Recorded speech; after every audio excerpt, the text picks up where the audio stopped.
আল্লাহ পাক শাসন ক্ষমতা দিলে এটাতে অকল্যাণের কিছু নাই, যদি আপনি এটাকে বা আমি এটাকে ইনসাফের সাথে, ন্যায়ের সাথে প্রতিষ্ঠা করতে পারি, কোনো সমস্যা নেই। বরং আল্লাহ পাক পৃথিবীতে মুসলিম এবং মানুষদেরকে পাঠিয়েছেন আল্লাহর খলিফা করে। কি করে? সূরা বাকারা পড়েন, আল্লাহ পাক প্রথমেই বলেছেন, ওয়াইজ ক্বালা রাব্বুকা লিল মালাইকা ইন্নী জাইলুন ফিল আরদি খলিফা।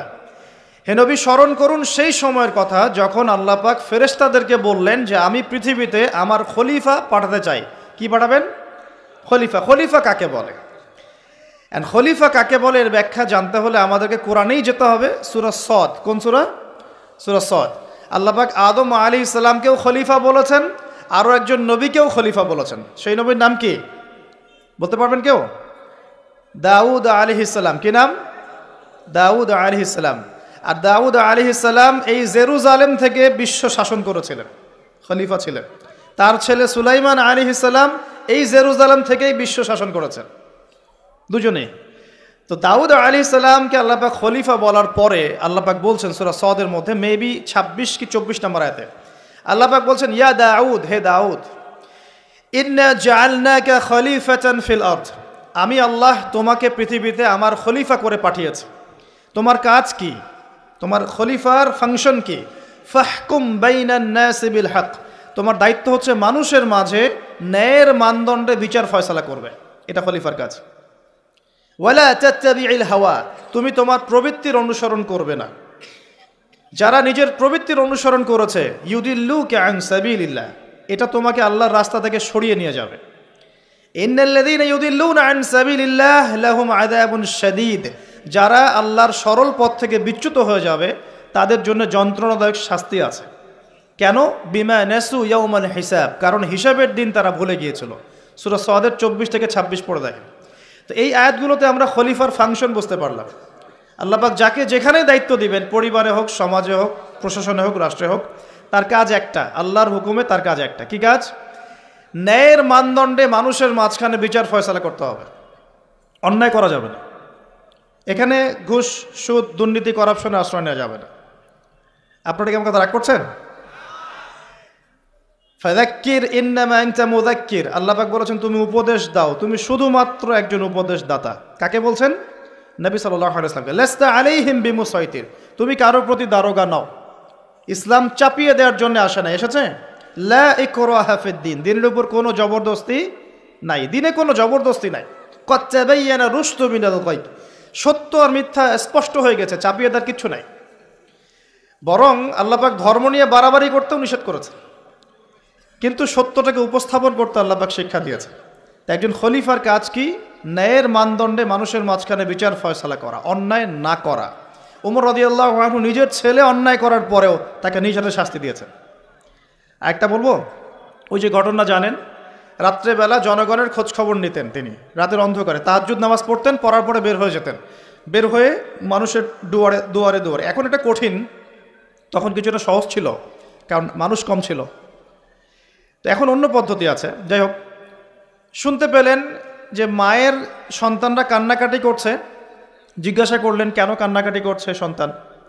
তখন এই মহিলা বলছে, সন্তানের মারা বলছে, ওয়াল্লাহি হাদা বাইনি ওয়া বাইনা ওমর, আল্লাহর কসম করে বলছি এটা আমার এবং ওমরের মাঝখানের বিষয়।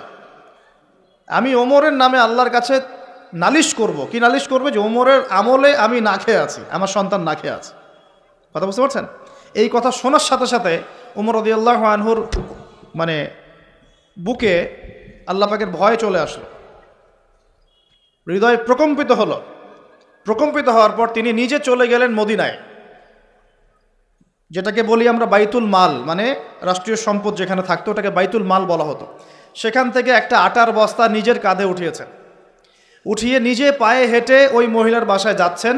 তার পাশে থাকা একজন সাহাবী, তিনি বলছেন, তার নাম আসলাম রাদিয়াল্লাহু আনহু, তিনি বলছেন যে ইয়া আমিরুল মুমিনিন, হে আমিরুল মুমিনিন, আমাকে দিন, আনা আহমিলুক, আমি এটাকে বহন করে নিয়ে যাই, আপনি চলেন সাথে, সমস্যা নেই, আমি বহন করে নিয়ে যাই অ্যাটলিস্ট। তখন ওমর রাদিয়াল্লাহু আনহু বলছেন, দিলের কান দিয়ে শোনেন কথাগুলো, ওমর রাদিয়াল্লাহু আনহু বলছেন, হাল আনতা তাহমিলু উযরি ইয়াউমাল কিয়ামাহ, তুমি কি কিয়ামতের মাঠে আমার পাপের বোঝা বহন করবে? সুবহানাল্লাহ, চিন্তা করে দেয়। নিজের হাতে গেলেন, রান্না করে খাওয়ালেন, তারপরে বললেন, আগামীকাল তুমি আমিরুল মুমিনিনের দরবারে এসো, সেখানে আমাকে পাবে। এই হলো উমর রাদিয়াল্লাহু আনহুর খেলাফা। একদিন তিনি তার যে উট এটাকে পরিষ্কার করছেন।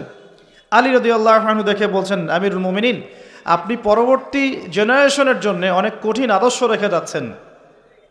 আপনি এত কাজ করছেন, তারপরে নিজের কাজও নিজে করছেন। তখন ওমর রাদিয়াল্লাহু আনহু বলছেন, ওয়ালা তালুমুনি ইয়া আবুল হাসান, হে আবুল হাসান, আমাকে এভাবে বিব্রত করো না, কারণ আমি ভয় করি যে আমি যে অর্ধবিশ্ব শাসন করছি, তারপরে আমি ভয় করি যে আমার এই শাসনের আন্ডারে যদি একটা রাখালও না খেয়ে মারা যায়, আমি ভয় করি আল্লাহ এর জন্য আমাকে জবাবদিহি করাবে।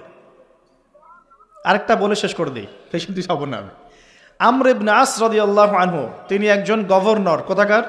মিশরের। কার আমলে আছেন? ওমর রাদিয়াল্লাহু আনহুর সময়।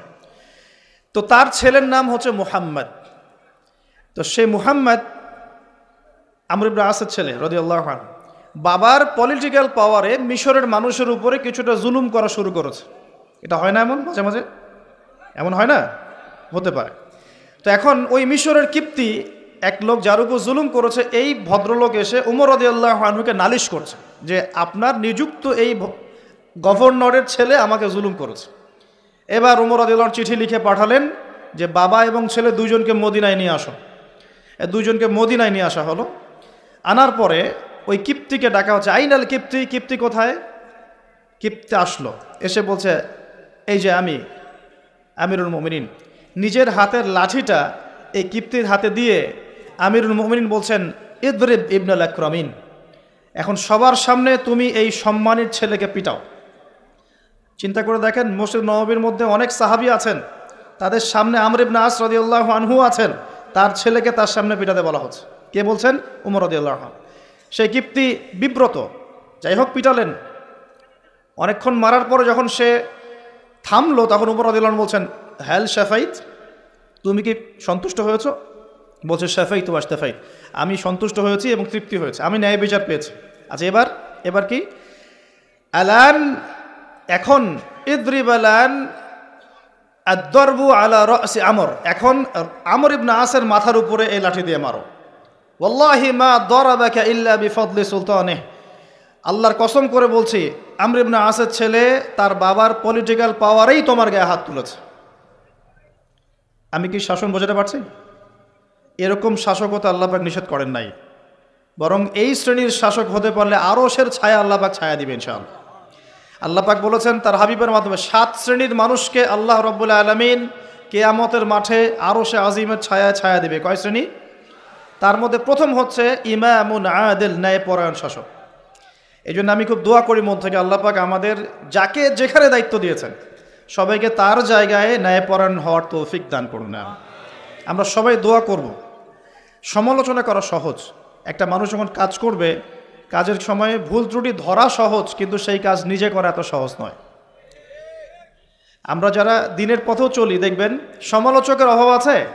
অভাব নাই। কিন্তু নিজে একটা বই লিখুক, নিজে একটা লেকচার দেখ, 10 জন মানুষের সামনে দাঁড়িয়ে কথা বলুক, দিনের কিছু ভালো কথা উপস্থাপন করুক, দেখবেন নাই, পারবে না। কিন্তু সমালোচনা করা সহজ, ফেসবুকে বসে বসে 2-4 লেখা সহজ, ফেসবুকে বসে শুয়ে শুয়ে 2-4 লাইন লেখা সহজ, কনস্ট্রাকটিভ কাজ করা এত সহজ নয়। আর সবচেয়ে কঠিন কথা হচ্ছে আমাদের সবাইকে আল্লাহর কাছে ফিরে যেতে হবে এবং যার যার দায়িত্ব বুঝিয়ে দিতে হবে। আল্লাহ পাক আমাদের সবাইকে দাউদ আলাইহিস সালামের মতো, সুলাইমান আলাইহিস সালামের মতো, আদম আলাইহিস সালামের মতো আল্লাহর খলিফা হওয়ার তৌফিক দান করুন। সামনে যাই, যে কথা থেকে এখানে আসছি ভাই, কোরআনের সূরাগুলো আপনাকে কি দিবে? আলো দিবে। তো নূর, সূরা নূরের প্রথমেই আল্লাহ পাক আলোর কথা আলোচনা করছেন। কোন টপিক দিয়ে? জেনা দিয়ে, ব্যভিচার দিয়ে। যে ব্যভিচার যদি কেউ করে, জেনা যদি কেউ করে, তাকে তোমরা 100টা বেত্রাঘাত করো। এটি ইসলামিক লস। এখন সারা বিশ্বের খুব কম জায়গায় এটার ইমপ্লিমেন্টেশন আছে, তবে ইনশাআল্লাহ তাআলা যখন ইমামুল মাহদি আসবেন, ঈসা ইবনে মারিয়াম আসবেন, তখন আবারও এটা বাস্তবায়িত হবে ইনশাআল্লাহ। এটা আগে ছিল, এখন নাই সব জায়গায়। যাই হোক, আসমানে আছে, পৃথিবীতে যদি নাও হয়, আসমানে শাস্তি হবে ইনশাআল্লাহ। এখন আলোর সন্ধান দেওয়ার জন্য আল্লাহ পাক সবার আগে জেনার কথা কেন বললেন? বিকজ বেপরদামি, বেহায়াপনা, জেনা ব্যভিচারের মধ্য দিয়ে মানুষের অন্তরের নূরটা কি হয়? নষ্ট হয়ে যায়। কি নষ্ট হয়ে যায়? অন্তরের নূর নষ্ট হয়ে যায়। আমার সাথে একটু কথা বলবেন। আপনি যদি সারাদিন ভালো কাজ করেন, কিন্তু রাতের বেলা যদি আপনি গোপনে পাপ করেন, পর্নোগ্রাফি দেখেন বা জেনা করেন, মাদকদ্রব্য সেবন করেন, সারাদিন আপনি যে ভালো কাজগুলো করেছেন এই নূরটা কিন্তু নষ্ট হয়ে যাবে, হবে না? আল্লাহর নূর যদি কলবের মধ্যে না আসে, আপনি আলোর সন্ধান পাবেন না, জাহেলিয়াতের মধ্যে এই যে আলোর দিশা খুঁজে পাবেন না। আমরা বলি না জাহিলিয়াতের অন্ধকার, তো জাহিলিয়াতের অন্ধকারে আলোর দিশা খুঁজে পেতে হলে আলো লাগবে না? এই আলো আপনাকে দিবে কোরআন, স্পেশালি সূরা নূর। সূরা নূরে আল্লাহ পাক আরও বলছেন চক্ষু নিচু করার কথা। আমরা নামাজ পড়ছি যারা, মসজিদে যাওয়া আসার সময় যদি আপনার চোখে বেপর্দা কোনো মেয়ে চোখে পড়ে, আপনার চোখের মনের মধ্যে একটা খারাপ ফিলিংস আসে না? নূর নষ্ট হয় না? নূর নষ্ট হয়, আপনি বুঝতে পারেন। আল্লাহ পাক এই সূরায় বলছেন পর্দার কথা। যখন আপনি বেপর্দায় চলবেন, আপনার কলবের নূর নষ্ট হয়ে যাবে এবং আপনার দ্বারা আরও হাজারো মানুষের অন্তরের নূরটা নষ্ট হয়ে যাবে। ওই যে একটা কথা আছে, মানে হাদিসই আছে, নবী সাল্লাল্লাহু আলাইহি ওয়াসাল্লাম মেরাজের রাতে যখন গিয়েছেন আল্লাহ পাকের সাথে সাক্ষাতে, তখন জাহান্নামে তিনি দেখেছেন বেশিরভাগ অধিবাসী নারী জাতি। কোন জাতি? নারী জাতি। প্রশ্ন এটা কেন? উত্তর কিছু বের হয়েছে। এক, তারা কুফরি করে। কীরকম কুফরি করে? স্বামী যদি সারা জীবন তাদের পিছনে ভালো খরচ করে, ভরণ পোষণ দেয়, ভালোবাসে, যদি কোনো একদিন যদি ঝগড়া হয়ে যায় বা মতপার্থক্য হয়, সেদিন বলে বসবে সারা জীবন তোমার কাছে কিছুই পেলাম না। এটা একটা কারণ। একটা কারণ বলা হয়েছে তারা মাতম করে। মাতম, কেউ মারা গেলে মাতম করে, বুকপিট চাপড়ায় এবং অন্যদেরকে খুব লানত অভিশাপ করে। আরেকটা কারণ যেটা আমি কোরআন সুন্নাহ থেকে ফাইন্ড আউট করে মত দিচ্ছি, সেটা হলো তাদের বেপরদামির কারণে সমাজের নূর বা আলো নষ্ট হয়ে যায়। বুঝবেন, বেপর্দায় চলার কারণে অন্য মানুষের কলবের নূরগুলো নষ্ট হয়ে যায়। আর যখন আপনার দ্বারা অন্যের ক্ষতি হবে, আপনি যখন সমাজের নূর নষ্ট করবেন, সমাজের আলো নষ্ট করে দিবেন, তখন নিঃসন্দেহে আপনাকে অন্ধকার জাহান্নামে থাকতে হবে। এখানে বোঝার ব্যাপার আছে। তো প্রিয় ভাইরা, কোরআনের কথা বলতে গিয়ে এখানে এসেছি যে আপনারা কোরআন অবশ্যই তেলাওয়াত করবেন, অর্থ বোঝার চেষ্টা করবেন এবং প্রত্যেকটা সূরা আপনাকে এক একটা ডাইরেকশন দিবে। আপনি আলোর সন্ধান পেতে চাইলে সূরা নূর তেলাওয়াত করতে হবে। আমার আজকে আলোচনার টপিক কিন্তু সূরা নূর নয়, অন্য একদিন কথা বলবো ইনশাআল্লাহ। আমার আজকে আলোচনার টপিক অন্য একটা কিছু, সেটা হলো সূরা কাহফ। কোন সূরা? সূরা কাহফ। আসুন, এই একটা সূরা সম্পর্কে নবী সাল্লাল্লাহু আলাইহি ওয়াসাল্লাম বলেছেন যে এই সূরাটা যে ব্যক্তি পাঠ করবে প্রত্যেক জুমার দিনে, এক জুমা থেকে আরেক জুমা পর্যন্ত তার জীবনটা নূর দ্বারা ভরে যাবে। এই যে সূরা কাহফ আপনাকে আলো দিচ্ছে। কি দিচ্ছে?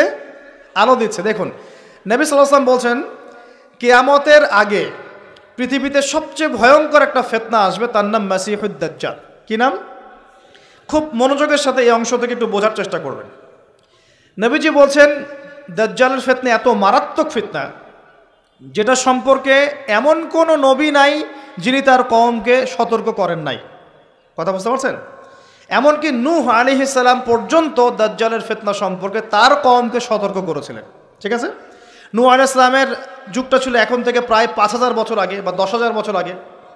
এত বছর আগের একজন নবীও তার কওমকে দাজ্জালের ফিতনা সম্পর্কে সতর্ক করেছেন। এমন কোন নবী নাই যিনি সতর্ক করেন নাই। নবীজি বলছেন, তবে আমি অতিরিক্ত একটা কথা বলে যেতে চাই যা অন্য কোন নবী বলেন নাই। কি সেটা? নবীজি বলছেন মাসিহুদ দাজ্জাল এক চোখে অন্ধ হবে, তোমাদের আল্লাহ তিনি অন্ধ নন।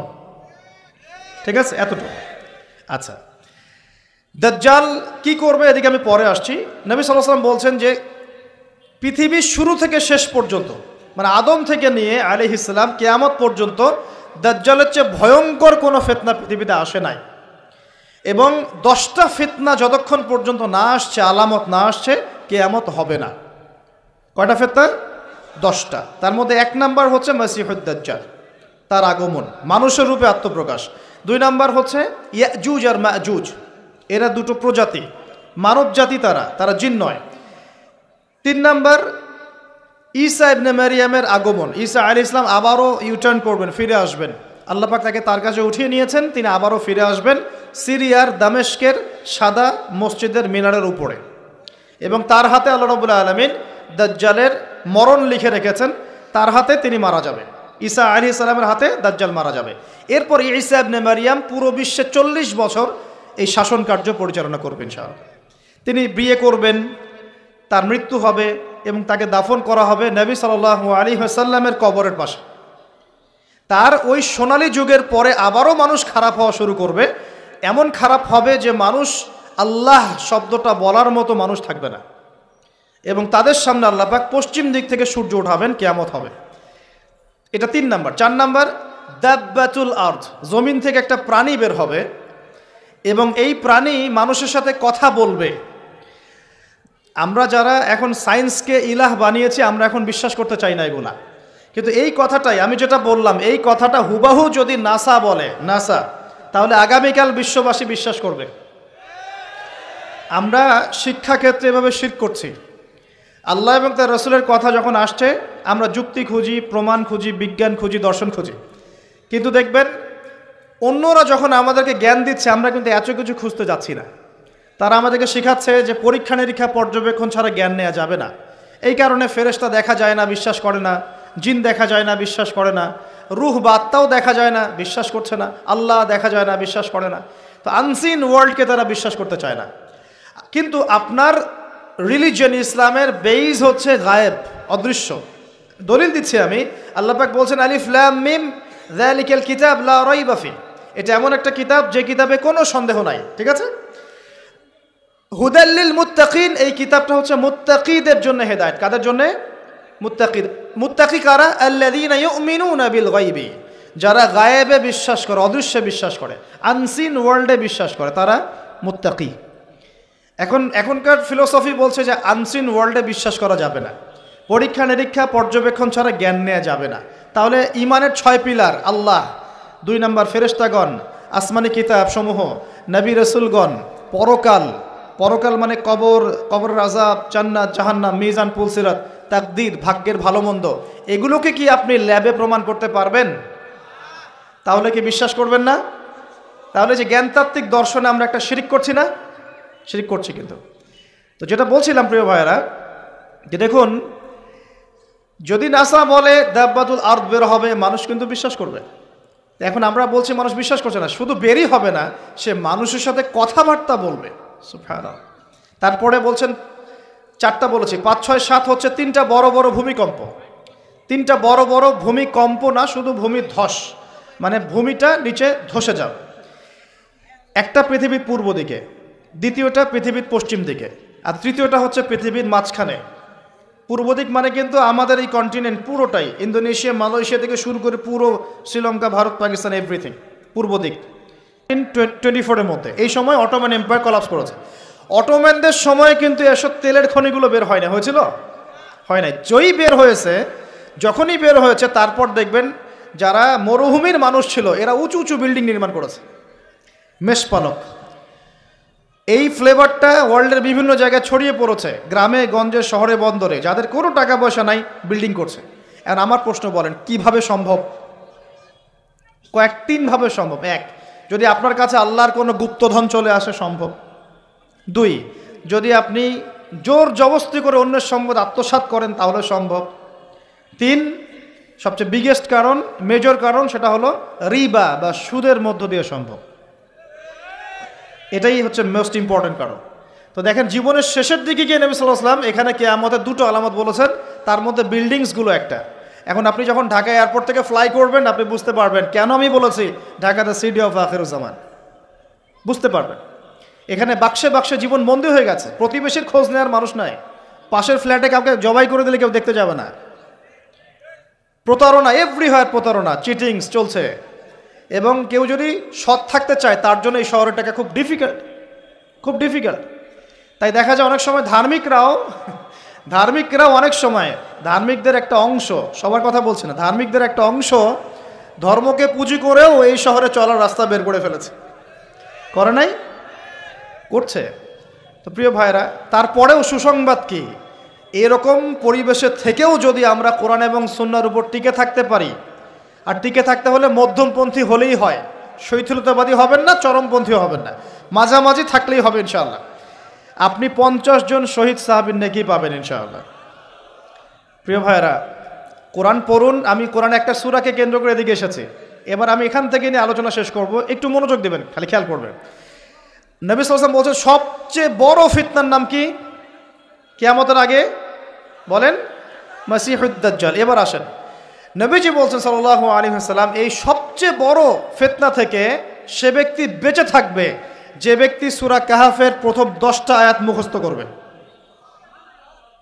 করেছেন কখনো? সূরা কাহাফের প্রথম 10টা আয়াত কখনো পড়ে দেখেছেন কি?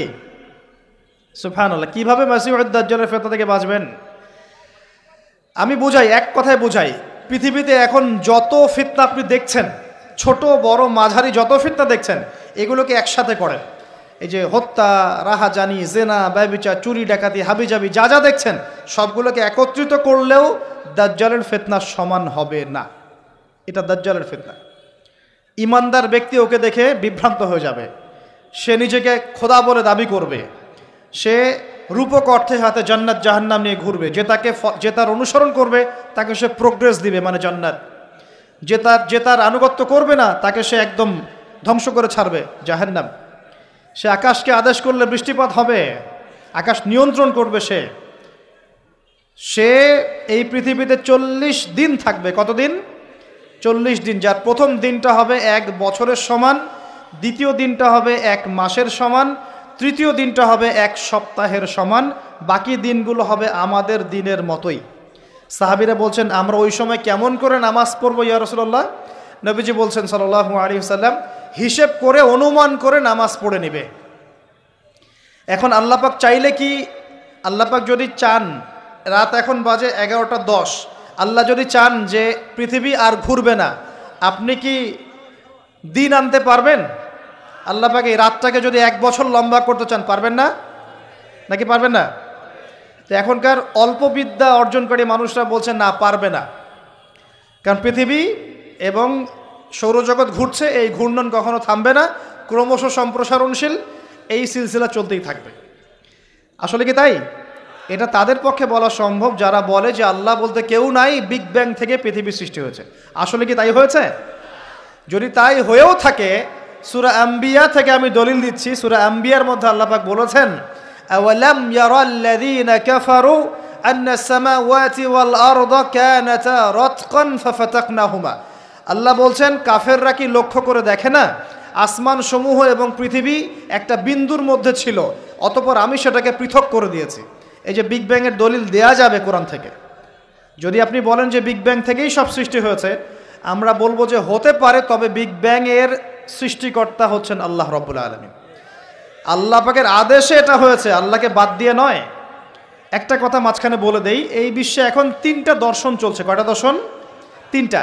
একটা হচ্ছে এলিমিনেশন বা এলিমিনেট করা, মানে বিশ্ব থেকে আল্লাহর কনসেপ্টটাকে এলিমিনেট করা হচ্ছে। দেখবেন সব চাক্ষুষ দেখে বিশ্বাস করতে হবে গড বলতে, আল্লাহ বলতে কেউ নাই, ঈশ্বর বলতে কেউ নাই, there is no god, godless world, এটা সরাচ্ছে।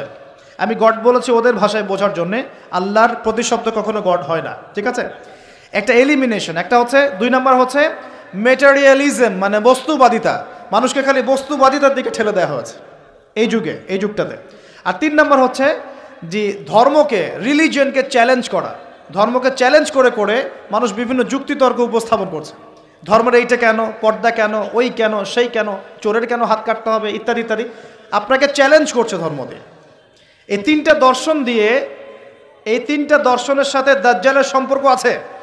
এই 3টা দর্শনের মধ্য দিয়ে পুরো বিশ্ববাসীকে, ধার্মিকদেরকে আল্লাহর কনসেপ্ট থেকে সরিয়ে নিয়ে অন্য কারো কনসেপ্টের দিকে নিবদ্ধিত করা হচ্ছে, এবং সেটা হচ্ছে মাসিহুদ দাজ্জাল। কারণ শেষ জামানায় বিশাল অংশের একটা মানুষ দাজ্জালের উপাসনা করবে।